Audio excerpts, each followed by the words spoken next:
Olá, bom dia, boa tarde, boa noite, boa madrugada. Sejam todas e todos bem-vindos à nossa 23ª aula sobre o estudo do livro A Gênese, de Allan Kardec, cujos dois objetivos principais são divulgação da obra, obviamente, desmistificação do mito de que é uma obra complicada, que é uma obra de difícil entendimento. Eu espero que todas e todas que estão me acompanhando estejam vendo que não há nada demais, basta um pouquinho mais de curiosidade e amor pelo conhecimento.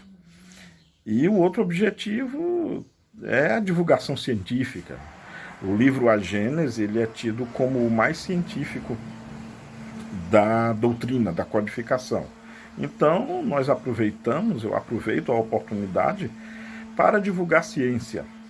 Ciência de qualidade, pois ela nos livra do mito, nos livra das crendices, nos livra de acreditarmos em coisas que são falsas, enfim. A ciência espírita como um todo, como um arcabouço científico, me serve então como uma belíssima oportunidade de divulgação científico doutrinária. Não é à toa que no início de cada vídeo, né, nós temos como a introdução e vinheta ciência e espiritismo. São esses então os nossos objetivos. Como sempre, de novo, meu agradecimento a todas e todos vocês que me acompanham. O trabalho é feito para vocês, por vocês, é feito com carinho, com amor, não de forma perfeita, porque isso me é impossível. Tem muitos erros, muitas falhas que ao longo dos vídeos eu tento corrigi-las. Fiquem à vontade, como eu sempre digo, para deixar na parte dos comentários, né, as apreciações de vocês, as sugestões, críticas, que são muito bem-vindas, pois como o trabalho é para vocês, o feedback de vocês, a opinião de vocês sobre o trabalho me é de extrema importância para que eu possa melhorar sempre, para que eu possa cada vez mais elaborar um trabalho que atinja as vossas expectativas. Com certeza eu não vou agradar a todos, simplesmente porque isso é impossível. Aqueles e aquelas que estão gostando, meu muito obrigado. Se porventura alguém não estiver gostando, o meu pedido de desculpas e o meu compromisso de acertar e melhorar sempre. O meu constante agradecimento também ao Centro Espírita Lar dos Humildes, né, cuja plataforma torna possível a edição desses vídeos, né? Então, meu agradecimento a todo o centro, em especial nas figuras do Neto, nosso presidente, os técnicos que fazem possível essas apresentações, como o Jerry, o Jean, enfim, essa equipe que tanto contribui, né, que tanto faz ser possível que vocês vejam e que vocês ouçam aquilo que vocês estão vendo e ouvindo. Então, meu muito obrigado a essa equipe que não se restringe só a eles, outras pessoas também estão por trás. Então, o meu agradecimento a todos vocês também, tá? Meu agradecimento a Deus, claro, sempre Deus o Todo-Poderoso, sem Ele nada existiria. Meu agradecimento ao nosso Senhor Jesus Cristo, nosso guia e modelo, Ele que com certeza é o, digamos assim, patrocinador maior de toda a odisseia que vivemos aqui na Terra. Meu agradecimento, claro, à gigantesca figura de Allan Kardec, que compilou essas obras, que trabalhou nessas comunicações todas que ora estamos estudando. Meu agradecimento em função do que eu acabei de dizer, a todos os espíritos que participaram da codificação, né, a todos os espíritos que ditaram esses textos, essas informações, essas mensagens que muito nos serve para abalizar os nossos pensamentos, os nossos raciocínios, a nossa forma de ver o mundo. Com certeza, a doutrina espírita como um todo, e aqui numa fuga até da obra, né? Não só a obra Gênese, mas como os outros 4 livros, como o Livro dos Espíritos, Livro dos Médiuns, o Evangelho segundo o Espiritismo e Céu e Inferno ou a Justiça Divina. Com a Gênese formam realmente esse quinteto basilar maravilhoso, através do qual e pelo estudo dedicado, diligente e sistemático de tais obras, com certeza nos levam a todos nós a um grau de adiantamento, a um grau de percepção de mundo, a um grau de lucidez muito maior sobre todas as coisas da vida. Então, de novo, olha, Jerry, Diego, Jean, muito obrigado, vocês que estão permitindo com que esses estudos venham ao ar. Obrigado mesmo.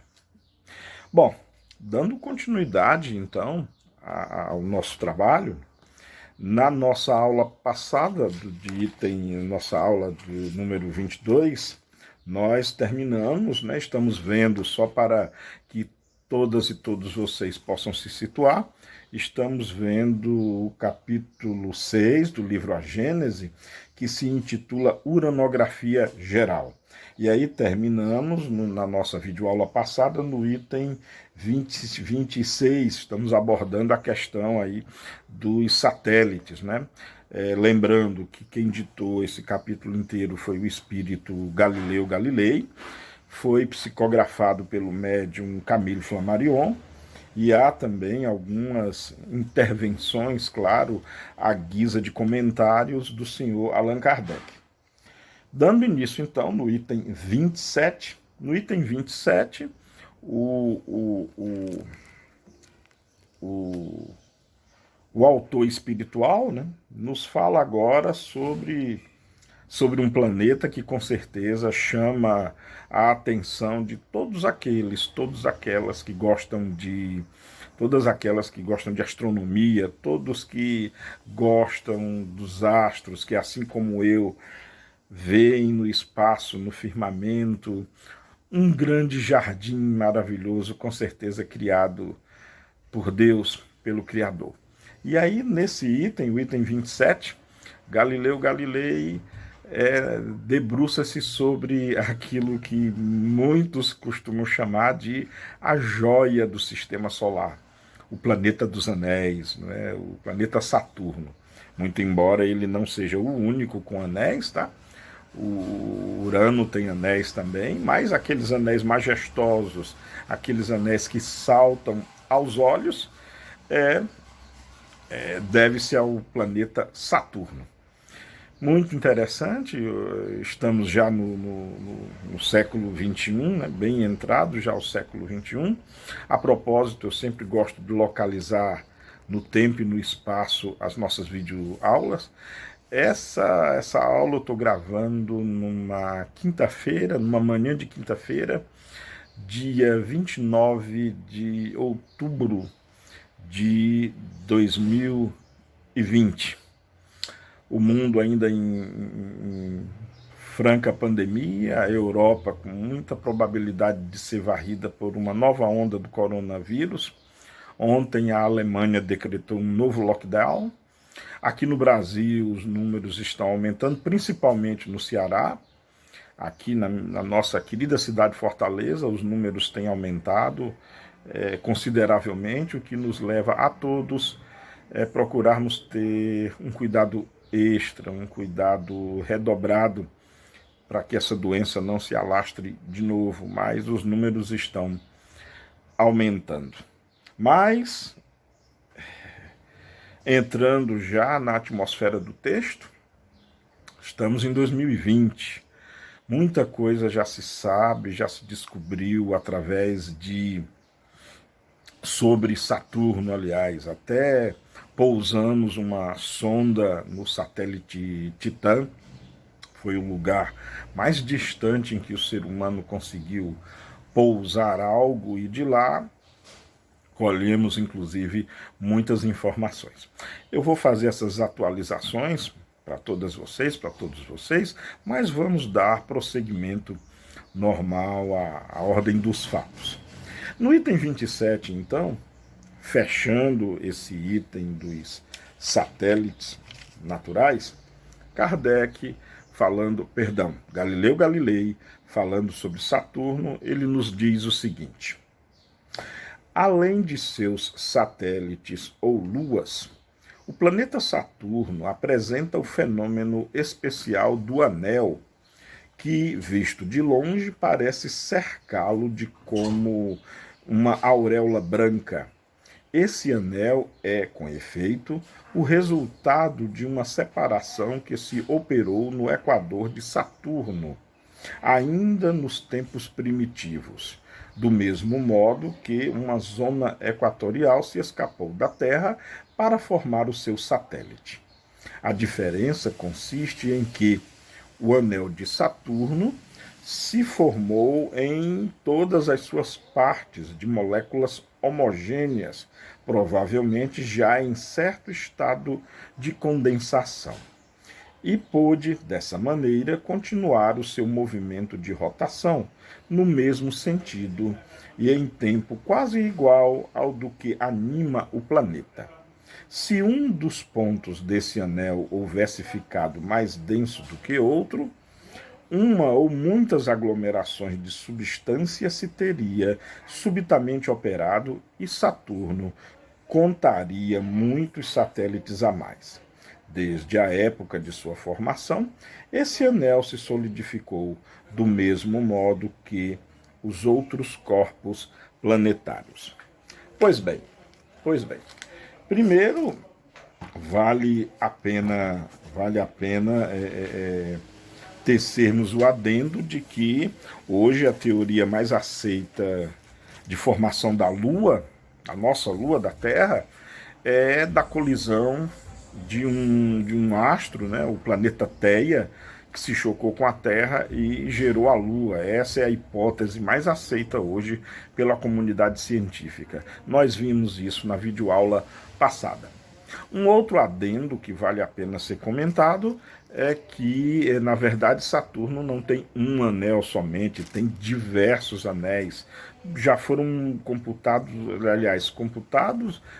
vistos, filmados e fotografados já uma verdadeira cadeia de anéis em torno de Saturno. E esses anéis são formados dos mais variados tipos de matéria cósmica comum no espaço, né? São formados de poeiras, de rochas, de gelo. Na sua grande parte são esses três componentes, né, dos anéis de Saturno: poeira, meteoritos e gelo. Meteoritos e bólides de diversos tamanhos. Com relação às muitas luas, né? Saturno conta com 61 luas oficialmente cadastradas hoje. Das 61 luas, 53 são confirmadas, o restante estão ainda sob observação para verificar a assertividade de se são realmente luas ou não, mas pelo menos 53 delas já são confirmadas. E é claro, como eu falei na videoaula anterior, esse número pode ir aumentando conforme o passar do tempo. Então Saturno teve como origem dos seus anéis, muito provavelmente, e até pelo fato de ele conter muitas luas também rochosas, é muito provável que os anéis tenham sido formados por choques, por turbilhões de choques de mundos rochosos sobre outros mundos rochosos, muito parecido com o que ocorreu com o planeta Theia quando se chocou com a Terra, só que no caso de Saturno, em função da sua gravidade muito maior, esses choques foram mais violentos, que provavelmente esses choques devem ter quebrado, realmente devem ter desintegrado muitos outros globos que fizeram formar essa sequência de anéis bem consistente. Então, Saturno é esse. Eu convido a todas e todos a tecermos assim eu vou fazer agora um aparato, um resumo que eu preparei, um resumo, me perdoem a redundância, bem resumido mesmo, sobre o que sabemos, sobre a história do conhecimento sobre Saturno. Quem primeiro observou o planeta Saturno foi Galileu Galilei. Ele foi o primeiro que observou. Só que, dada a qualidade, né, muito inferior da luneta bem primitiva que Galileu tinha à sua disposição, o que Galileu observou no céu foi um ponto brilhante, mas o que chama a atenção é que Galileu observou um ponto brilhante acompanhando de 2 outros pontos menores, um em cada lado. Pela luneta que Galileu utilizou, Saturno era visto como um ponto maior, bem brilhante, bem brilhoso, e 2 outros pontos, um a cada lado desse ponto mais brilhante, né? Então, essa foi a visão que, que Galileu teve dos 3 pontos. Coube ao cientista Christian Huygens observar com uma luneta com um telescópio mais potente e mais confiável, foi quando ele observou que esses 2 pontinhos brilhantes ao lado do ponto maior, na verdade, eram os anéis, eram os brilhos emitidos pelos anéis, um em cada lado oposto, né, cada antípoda do planeta Saturno. Coube a Christian Huygens não só detectar os anéis de Saturno, como também Christian Huygens foi quem descobriu o satélite Titã, que é um satélite muito especial de Saturno, é um satélite, inclusive, que contém atmosfera, uma atmosfera bem densa. Ao que se sabe, é o único satélite do Sistema Solar que contém uma atmosfera. E, bom, muitas coisas já descobrimos, né, sobre Titã. Bom, outra coisa interessante é que Giovanni Cassini, com um telescópio bem mais potente, descobriu mais luas de Saturno. Ele descobriu a lua Tétis, Dione, Reia, Jápeto, e descobriu também uma mancha, uma espécie de massa condensada nos anéis, entendendo que, até ao contrário do que Galileu Galilei nos contou, os anéis eles têm inclusive densidades diferentes e há até espécie de grumos e bólides formados maiores em torno dos anéis. Foi Giovanni Cassini que descobriu isso. Aliás, as sondas que enviamos e que chegaram a Saturno, que recebeu o nome de Cassini também, foi em homenagem a ele, a esse astrônomo Giovanni Cassini. Bom, durante 300 anos, que vai aí do século XVIII até o século XXI, descobrimos bem mais luas no sistema de Saturno, né?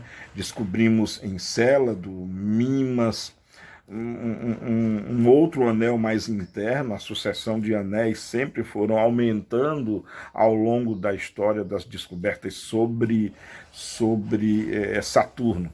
E Encélado, na verdade, é um satélite que chamou muita atenção desde há uns 2 anos atrás, porque em Encélado foi descoberta atividades criovulcânicas na superfície de Encélados.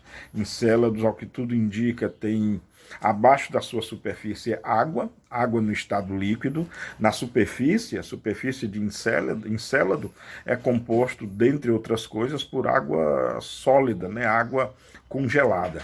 Mas, em função das forças de maré, em função da agitação gravitacional, essa água ganha temperatura, energia térmica no seu interior, e ela se torna líquida e expele geysers, uma espécie de geysers, mas muito maiores. Na verdade, são criovulcões que são vistos pelas sondas a distâncias, esses jatos d'água sendo expelidos para fora, né, do sistema de Encélado, o que torna Encélado já aí no nosso sistema solar uma lua muito promissora à busca de vida, uma vez que já se constatou a presença de água no estado líquido. Então gravem aí esse nome, Encélado, porque a ciência, com certeza, a astronomia, pesquisará muito esse mundo, falará muito a respeito dele. Com certeza a NASA, a ESA, que é a agência europeia, e muitas outras agências com iniciativa privada já estão mirando já o seu olhar para Encélado, né? Bom, a distância, só para a gente ter uma ideia, a distância entre o nosso planeta Terra e Saturno é em torno de 1,2 bilhão de quilômetros.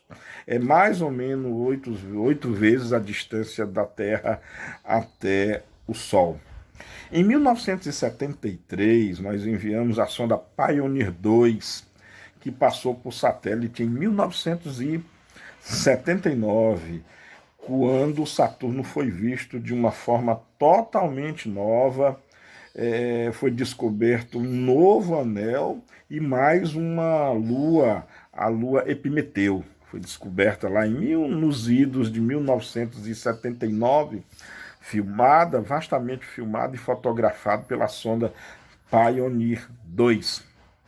Em 1900 na verdade, por toda a década de 1980, mais duas visitas com as sondas Voyager 1 e 2. A sonda Voyager 1 e 2 foram lançadas em 1977 e 1978. Então, durante toda a década de 80, elas fizeram visitas ao planeta dos anéis, né? Foram tiradas fotos com incrível definição. Isso marcou, inclusive, a minha época. Eu era um garoto aí por volta de entrando na franca adolescência e de pronto essas imagens me chamaram muita atenção e podem ter certeza que mudou muito a minha mente, inclusive a minha inclinação para as ciências. Descobriu-se também que a atmosfera de Saturno é composta quase que unicamente por hidrogênio e hélio. Na verdade, não só Saturno, mas como Júpiter também são compostos primordialmente por hidrogênio e hélio, que são os componentes básicos das estrelas, que são os componentes elementares, por exemplo, do nosso Sol. Aliás, muitos astrônomos concordam que Saturno e Júpiter, os dois gigantes gasosos, eles são estrelas que não deram certo. Por muito pouco o nosso sistema solar seria um sistema binário, um sistema com duas estrelas. Mas se a massa que hoje compõe os planetas Saturno e Júpiter tivessem se fundido, muito provavelmente nós teríamos uma segunda estrela no nosso sistema solar. Inclusive, o que denota a composição de hidrogênio e hélio, né, na composição de Saturno e Júpiter, como eu falei anteriormente, a mesma composição do Sol e, na verdade, de todas as estrelas. Muito interessante isso. Saturno é quase 700 vezes maior do que a Terra. O seu dia dura pouco mais de 10 horas, porque a rotação tem uma frequência angular muito grande, né, a rotação de Saturno. E Titã, como eu falei anteriormente, tem uma atmosfera como nenhuma outra lua tem, o que nos chama também a atenção. Em 1997, já terminando os anos 90, né, em 1997 enviamos a sonda Cassini-Huygens, que levou 7 anos para chegar até Saturno, né? Cassini teve 13 anos, teve uma missão muito interessante. Cassini teve uma missão que durou 13 anos. E nesses 13 anos, Cassini realizou um trabalho incrível, um trabalho gigantesco de descobertas no planeta Saturno. Ela tirou fotos de ela tirou fotos assim de cair o queixo, literalmente, sobre Saturno, fotos de uma definição incrível. Descobrimos no polo norte de Saturno, vocês podem ver no Google, podem ver em sites especializados em astronomia, vocês podem ver que foi descoberto em Saturno, no polo norte, uma grande mancha em forma de um hexágono regular e que por muito tempo chamou a atenção de cientistas do mundo inteiro por que o aparecimento daquela figura, o que era aquela figura. E a sonda Cassini descobriu que se tratava de um super furacão de 360 quilômetros por hora, com velocidade dos ventos, né, de 360 quilômetros por hora, e com uma largura de 32 mil quilômetros. Já imaginaram uma tempestade com ventos de 360 quilômetros por hora e uma tempestade desse tamanho de 32 mil quilômetros? Imagine só o turbilhão, imagine só o caos nessa região do planeta, né? 35 quilômetros de largura e 100 quilômetros de profundidade. Então, se você contar da região mais superior da atmosfera, uma tempestade que atingia uma profundidade de 100 quilômetros. Imaginem só as proporções desse fenômeno, com certeza épico.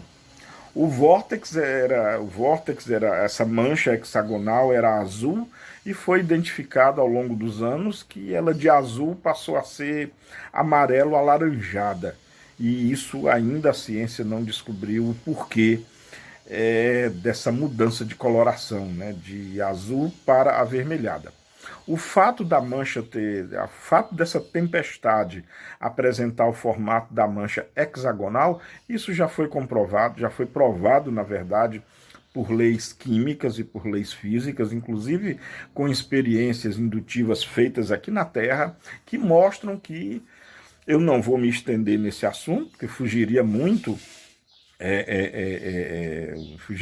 do nosso objetivo, mas a mecânica dos fluidos e a dinâmica de movimento de gases e fluidos mostram que a figura hexagonal ela não é difícil de se apresentar em fenômenos como esse, quando nós temos o aparecimento de tal fenomenologia em larga escala. Não esqueçamos que a tempestade lá de Saturno tem 360 quilômetros, tem 100 mil quilômetros de profundidade e 32 mil quilômetros de largura. 32 mil quilômetros de largura e 100 mil quilômetros não, 100 quilômetros de profundidade. Então, nessas dimensões, a mecânica dos fluidos, a dinâmica de gases demonstram de maneira bem patente o aparecimento dessa figura geométrica. Então não há nada de anormal, não há nada de extraordinário nisso. O fato de que a mancha de azul tornou-se amarelo, laranja, que isso foi identificado, inclusive pela sonda Cassini-Huygens, e agora recente, em 2017, isso não foi explicado ainda. Pode ser, muito provavelmente, de que uma das teorias aceitas é que, em função da dinâmica dos ventos de altíssima velocidade, ela possa ter trazido partículas do núcleo sólido de Saturno. Sim, Saturno tem um núcleo sólido, rochoso, muito pequeno, mas rochoso, e é bem provável que essa ventania possa ter levantado partículas do solo, partículas de rocha, de pó e de poeira, que tenham mudado a coloração desse grande vórtex. O que acontece aqui na Terra nos twisters, né, nos furacões. Um fenômeno muito parecido pode ter acontecido acontecido lá em Saturno também. Uma outra coisa interessante é que nós vimos também uma tempestade, uma outra tempestade ocorrendo mais para baixo do Polo Norte, mas uma tempestade do tamanho do planeta Terra, e que essa tempestade circundou, ela fez uma volta inteira no planeta Saturno. Essa mancha também foi descoberta, evidenciando essa outra tempestade. Então vejam só a característica inóspita de Saturno, no tocante pelo menos à sua atmosfera, né? Tempestade gigantesca, tempestades assim que cobrem uma faixa inteira do planeta. Se nós compararmos aqui na Terra, que quando nós temos uma tempestade, ela cobre às vezes uma região, uma cidade, passeia às vezes por um estado inteiro. Muito raramente uma tempestade se dá no país inteiro. O mais provável é que esses furacões que nós vemos, às vezes, principalmente nas Bahamas, ali no Golfo do México, ali na costa leste americana, são tempestades que varrem ali alguns estados. Nunca se ouviu falar de uma tempestade que cobrisse um país inteiro. Imagine uma tempestade que cubra um planeta inteiro, que cubra a faixa de um planeta inteiro. Só para nós termos uma ideia do que acontece com a atmosfera de Saturno, né? E essa tempestade, a detalhe dessa tempestade também é a duração, né? Nós vemos, de novo, comparativamente aqui na Terra, quando nós vemos esses tipos de tempestade, elas duram aí horas, né? No mais, na maior violência dos casos, talvez um dia e algumas horas. Essa tempestade detectada em Saturno durou 200 dias. Já imaginou uma tempestade violenta durando quase um ano terrestre? Só, de novo, para nós termos uma ideia da real situação física de Saturno. Bom, a Cassini-Huygens descobriu novos anéis, mais intervalos entre os anéis, né? Aqueles intervalos, inclusive, formam regiões de vácuo, de espaço, o que isso é feito naturalmente pelo posicionamento gravitacional do centro de massa de cada faixa, né? E novos satélites foram descobertos também pela Cassini, né? Como o satélite Hyperion e Phoebe. Bom, foi descoberto também em Titã duas coisas muito interessantes em Titã, é que além da sua atmosfera denso, Titã é coberto por foi descoberto um lago de metano líquido. Um lago de metano líquido também, um lago gigantesco, como se fosse um verdadeiro oceano em Titã. E metano, como nós sabemos, é uma molécula orgânica. Portanto, fiquem atentos e atentas, pois ao lado de Encélado, que eu já falei anteriormente, Titã é um outro satélite muito visado pela NASA, pelas agências europeias, por agências privadas, um outro satélite e que se tem muito interesse na pesquisa de vida. E Titã, talvez, com mais interesse ainda, uma vez que nós já temos a matéria-prima da vida orgânica, que é a matéria são os compostos de carbono. Uma vez que lá em Titã já há um lago, já há um verdadeiro oceano de metano, então é também um dos candidatos mais promissores com relação à busca de vida. Bom, já falamos de Encélado, né, que possui vulcões de gelo. A outra coisa, em setembro de 2017, a Cassini chegou ao seu termo, né? A sonda Cassini terminou as suas atividades e foi tomada uma decisão muito interessante até. Os cientistas decidiram colidir a sonda Cassini com Saturno, para evitar que ela caísse em algumas das suas luas e aí danificasse ou talvez deturpasse, adulterasse a sua superfície é essa que é foco e alvo de estudo, optou-se por colidir Cassini sobre Saturno. E aí ele obteve o seu fim.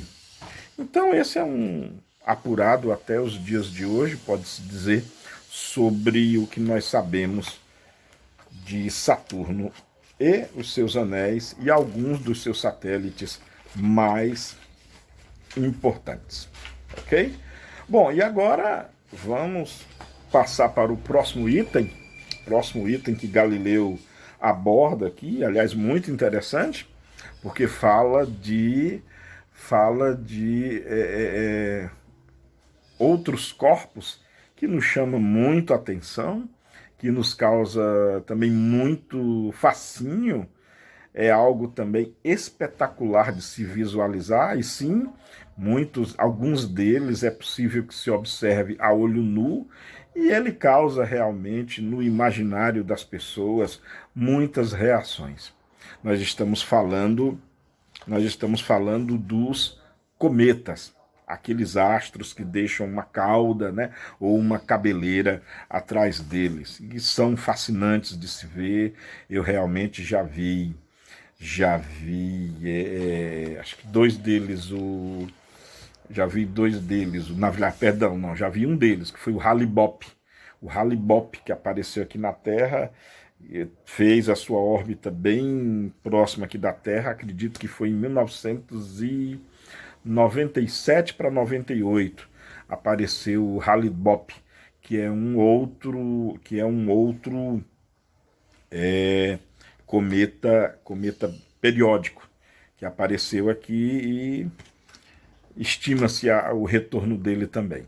Enfim, os cometas têm um imaginário muito grande na ficção científica, na mitologia popular. Na antiguidade, os cometas eles eram presságios de mau agouro, né? Más notícias. Muitas culturas associavam o aparecimento de cometas a surgimento de guerras, a surgimento de peste, de fome, de baixo desenvolvimento na agricultura, enfim. Para muitas culturas, os satélites, injustamente e erroneamente, eram tidos como mensageiros do mal, como pressagiadores de desgraças e calamidade universal. Nada mais longe da verdade, nada mais longe da realidade. Só para a gente ter uma ideia da história desses nossos errantes, né? A palavra cometa, na verdade, que vem do grego kometes, significa literalmente estrela com cabeleira. A palavra cometa quer dizer estrela com cabeleira, o que se faz notadamente pela sua estrutura, né? Aquele ser brilhoso com uma cauda brilhante ao redor. Os primeiros registros de cometa que se tem notícia foram feitos pelos chineses. Há milhares de anos, os chineses já têm registros sobre eles. Aristóteles, lembram do Aristóteles? Falamos muito sobre ele anteriormente, em aulas predecessoras. Aristóteles achava que os cometas eram algum distúrbio na atmosfera da Terra. Ele achava que os cometas não estavam no espaço, era algum distúrbio na atmosfera planetária, uma vez que para Aristóteles o espaço era imutável, era perfeitamente estático e imutável. Então Aristóteles pensava da seguinte forma: as primeiras ideias corretas sobre os cometas vieram dos astrônomos indianos, entre os séculos 6 e 7 depois de Cristo. Foram os indianos que primeiro traçaram uma ideia mais coerente, mais racional sobre os cometas. E as evidências de que os cometas tinham uma origem celeste veio do astrônomo Tycho Brahe, observando o cometa de 1577.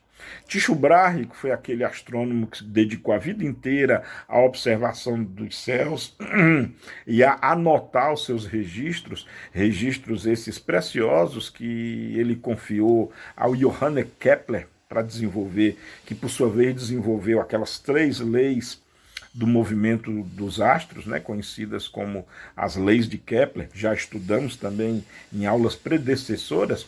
Pois bem, em 1577, Tycho Brahe observou com muita atenção a órbita de um desses cometas. No começo do século XVIII, o Edmund Halley, usando métodos newtonianos, né, métodos da recente mecânica de Newton que ele havia desenvolvido, ele estudou a órbita de 23 cometas, e 3 deles pareciam ter a mesma órbita. 3 deles, Edmund Halley observou 23 planetas. Só que ele chegou à conclusão que desses 23 planetas, 3 aparentemente tinham a mesma órbita.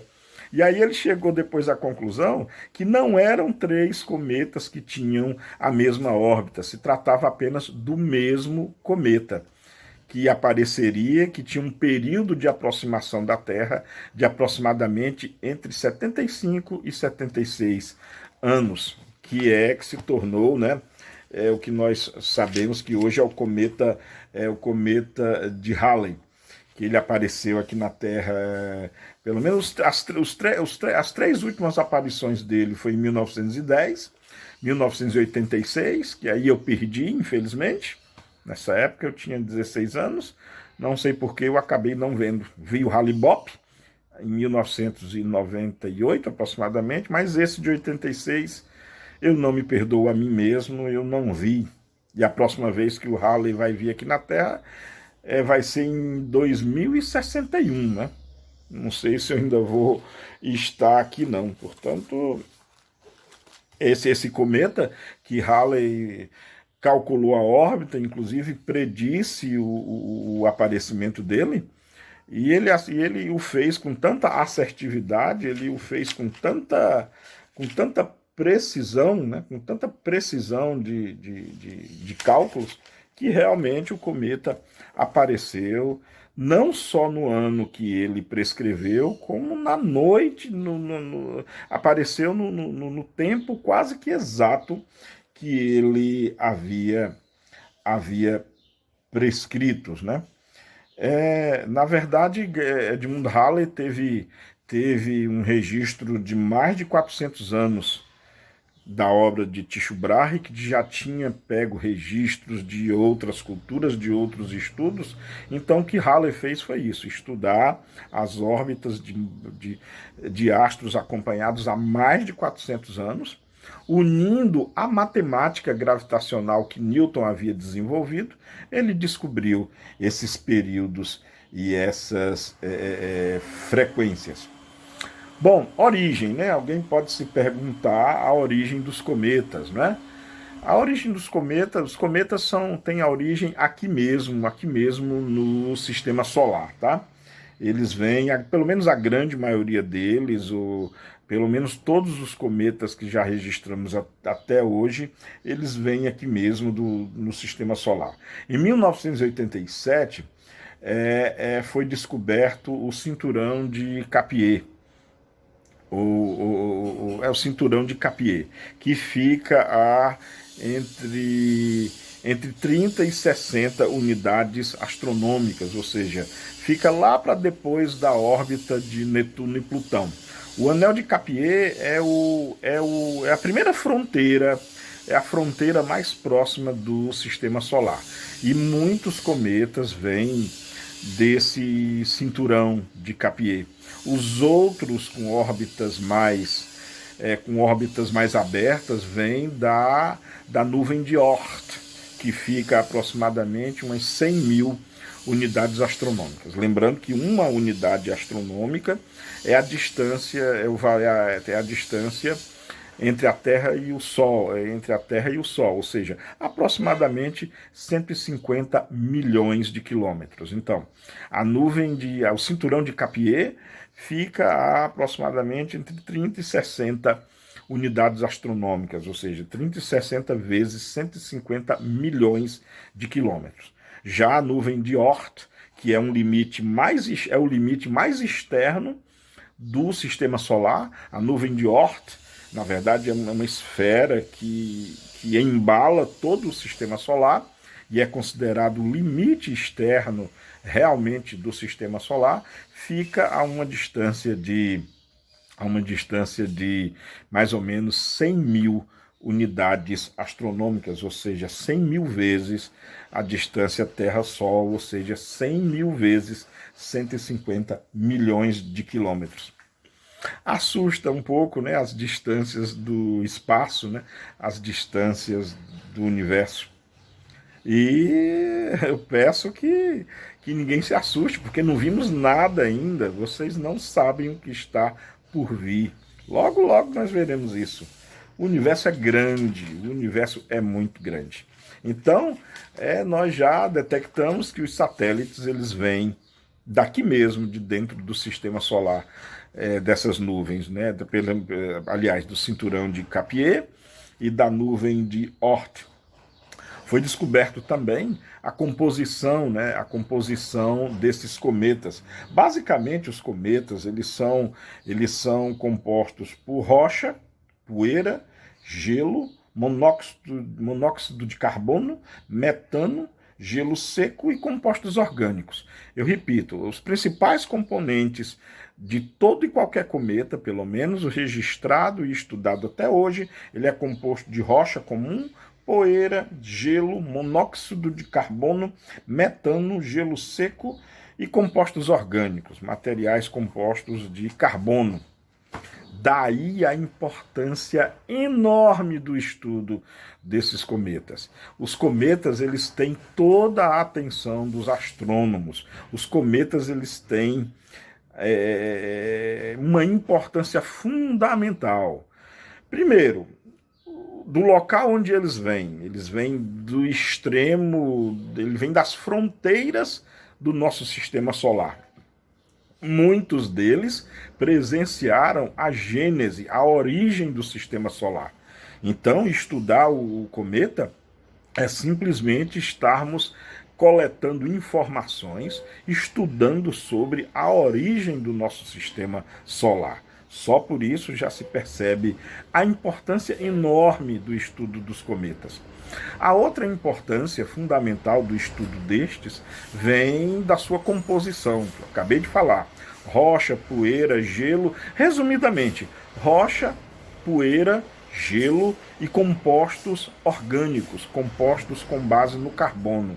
E isso traz uma importância fundamental ao estudo, pois tem muitas correntes de cientistas, biólogos, bioquímicos que sugerem que a vida na Terra, na verdade, não veio da Terra, que ela possa ter vindo do espaço, que alguns desses cometas possam ter chocado com a Terra, trazendo essa bagagem de compostos orgânicos que aqui na Terra encontrou o ambiente perfeito de luz, de calor e água no estado líquido, ou seja, de umidade, para que pudesse se desenvolver. Há essa teoria que é estudada com muito afinco, com muita atenção até os dias de hoje. Então, o estudo dos cometas, eles realmente nos transporta, nos convida a enxergar o início de todo o nosso sistema solar,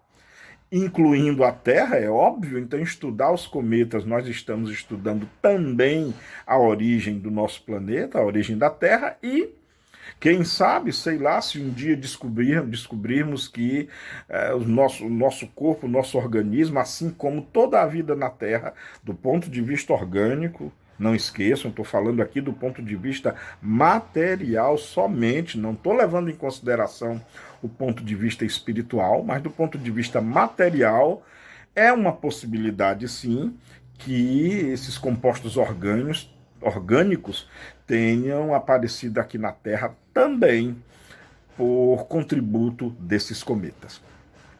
Para encerrar essa minha abordagem mais técnica sobre os cometas, claro que nós não podemos de falar sobre a cauda dos cometas. O que é essa cauda de cometa, essa verdadeira cabeleira linda, maravilhosa que se vê quando o cometa se aproxima da Terra? Na verdade, essa cabeleira, ela é o resultado da ela é o resultado da do Sol, né? O Sol, quando o cometa se aproxima da Terra, consequentemente ele está se aproximando do Sol. Então a radiação solar lembra que o cometa é composto dentre outras coisas, gelo.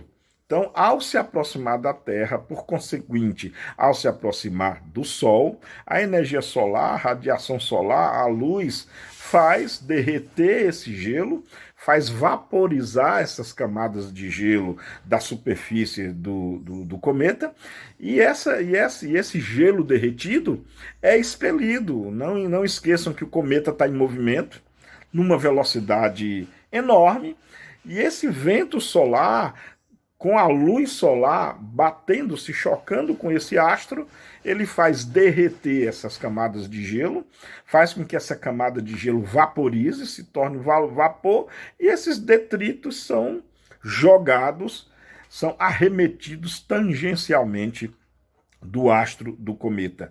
E aí, claro, esses detritos, esses pedaços de gelo, esse vapor d'água é ejetado, banhado pela luz solar, nos dá a visão maravilhosa, a visão espetacular da cauda do cometa. Mas nada mais é do que gelo e monóxido de carbono vaporizado.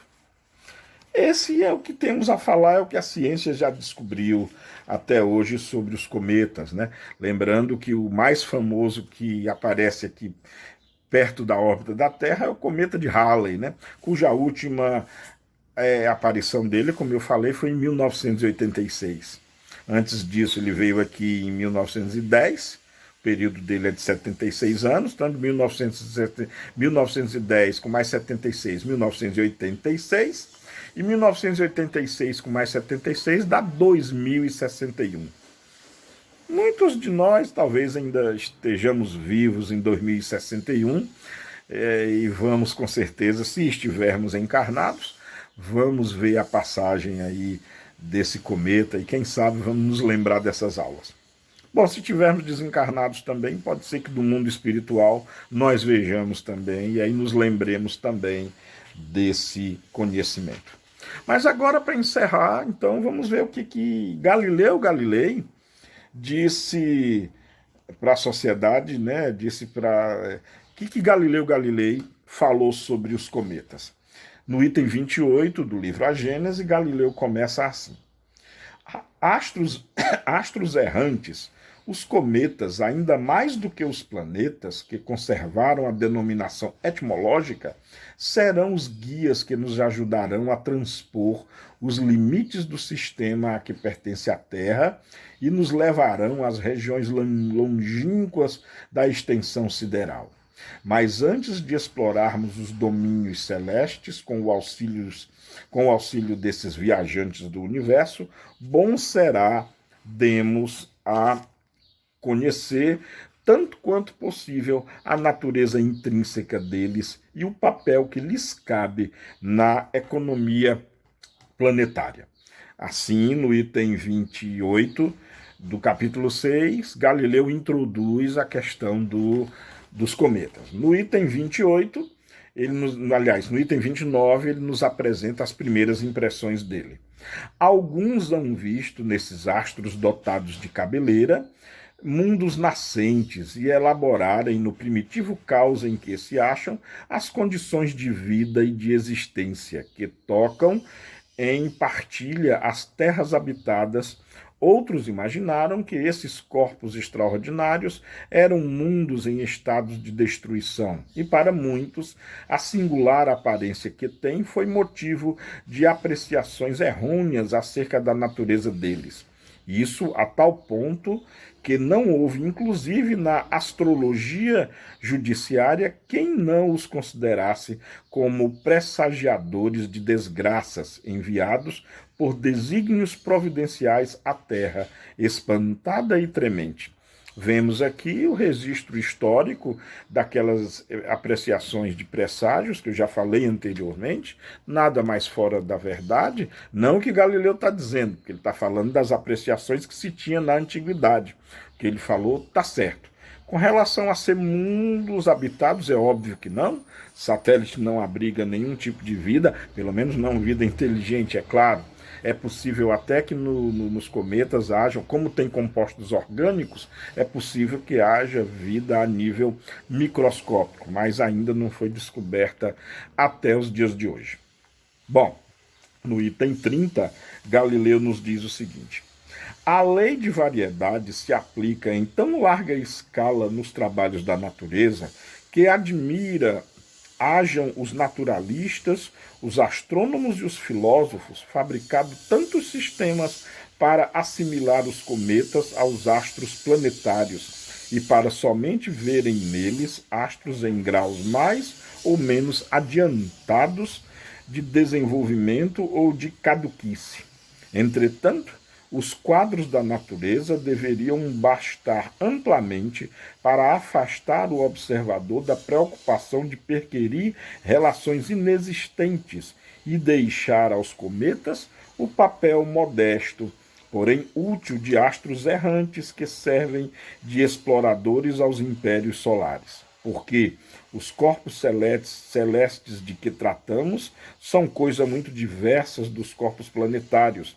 Não têm por destinação, como estes, servir de habitação a humanidades.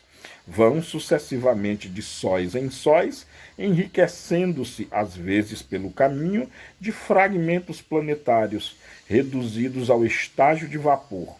A aurir nos focos solares os princípios vivificantes e renovadores que derramam sobre os mundos terrestres. Olha que coisa interessante, que coisa muito interessante, pois aqui Galileu Galilei, já no final, ele afirma quanto ao potencial vivificante dos cometas, quanto ao potencial de vida que eles podem derramar por sobre os mundos. Observemos então aquilo que eu falei anteriormente, de que os cometas, por ter muita matéria orgânica neles, eles podem ter sido, sim, os responsáveis o aparecimento da vida orgânica na Terra. Não esqueçamos que um detalhe físico muito importante é que os cometas, quando eles passam se aproximando do Sol, eles deixam aqueles rastros que são água, gelo vaporizado e moléculas orgânicas.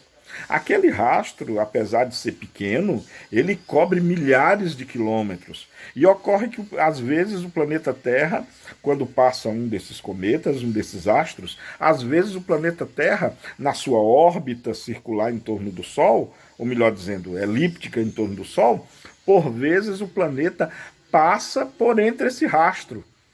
Então, realmente, muitas vezes, quando esses astros se aproximam da Terra, eles derramam a sua cauda por sobre o nosso planeta. Quem sabe, numa linguagem associada ao processo de florestamento, quem sabe esses satélites possam um dia ter fecundado a Terra, possam um dia ter polinizado de vida orgânica o planeta Terra. Muito interessante, é de muita lucidez isso que Galileu acabou de nos dizer. O único detalhe aqui que precisamos também tomar cuidado é na hora que ele diz assim que os cometas vagueiam de sol em sol, colhendo a sua história de passagem, a sua história de movimento. Galileu Galilei talvez não conhecesse tanto assim a distância entre os sóis, porque, como eu já falei anteriormente, a ciência já descobriu que pelo menos a grande maioria dos satélites que já estudamos, eles vêm aqui mesmo do sistema solar. Eles estão concentrados aqui mesmo do sistema solar. Eles vêm lá, repetindo, do cinturão de Capier ou da nuvem de Oort, todas concentradas aqui mesmo no sistema solar. A estrela mais próxima, o Sol, digamos assim, mais próximo de nós é a Próxima Centauri, que está a 4 anos-luz de distância daqui. Nenhum cometa foi identificado até o momento de que tenha vindo de uma distância tão grande assim. Mas isso, como eu falei, até o momento. No item 31, já quase finalizando, Galileu diz o seguinte: se quando um desses astros se aproxima do nosso pequeno globo para lhe atravessar a órbita e voltar ao seu apogeu, situado a uma distância incomensurável do Sol, o acompanhássemos pelo pensamento para visitar com ele as províncias siderais, transporíamos a prodigiosa extensão de matéria etérea que separa das estrelas mais próximas o Sol, e observando os movimentos combinados desse astro, que se suporia desgarrado no deserto infinito, ainda aí encontraríamos uma prova eloquente da universalidade das leis da natureza, que atuam a distâncias que a mais ativa imaginação mal pode conceber. Muito interessante isso, porque, primeiro, Galileu acabou de dizer uma coisa interessantíssima: a universalidade das leis do universo. Incrível isso, porque Albert Einstein, em 1905 para 1906, quando postulou o teorema da relatividade especial, o primeiro postulado da teoria da relatividade diz o seguinte: as leis da física são as mesmas em qualquer parte do universo. Muita gente riu disso, muita gente não considerou, mas olha só o Galileu dizendo que as leis universais são as mesmas em toda a parte do espaço sideral. E aí, para finalizar, Galileu Galilei, de maneira muito poética, ele termina o seguinte. Ele termina essa questão da viagem dos cometas de maneira muito poética, da seguinte forma: aí a forma elíptica toma a forma parabólica e a marcha se torna tão lenta que o cometa não chega a percorrer mais que alguns metros no mesmo tempo durante o qual em seu perigeu percorreria muitos milhares de quilômetros. Aqui Galileu está fazendo uma composição de movimento quando o cometa está o mais afastado da sua órbita do Sol, achando que ele fica de maneira bem mais lenta, percorrendo poucos metros, o que não é verdade. Ele percorre a uma velocidade estarrecedora, mesmo no antípoda da sua trajetória. E claro, quando ele está no seu perigeu, o mais próximo possível do Sol, tendo o Sol como um dos focos da elipse, né, com certeza ele recebe um arremesso gravitacional de uma aceleração sobremaneira. Bom, mas enfim. E aí ele continua, né? Talvez um Sol mais poderoso, mais importante do que o que ele acaba de deixar, exerça sobre esse cometa uma atração preponderante e o receba na categoria de seus súditos. Então, na vossa pequenina terra, em vão as crianças espantadas lhe aguardarão o retorno que haviam predito, baseando-se em observações incompletas. Nesse caso, nós que pelo pensamento acompanhamos a essas regiões desconhecidas o cometa errante, depararemos com uma nação nova que os olhares terrenos não podem encontrar, imaginável para os espíritos que, aliás, inimaginável para os espíritos que habitam a terra, inconcebível mesmo para as suas mentes, porquanto ela será teatro de inexploráveis maravilhas. Aqui Galileu Galilei está considerando os cometas que saem do sistema solar, que com certeza devem haver deles que têm uma órbita tão aberta que com certeza eles possam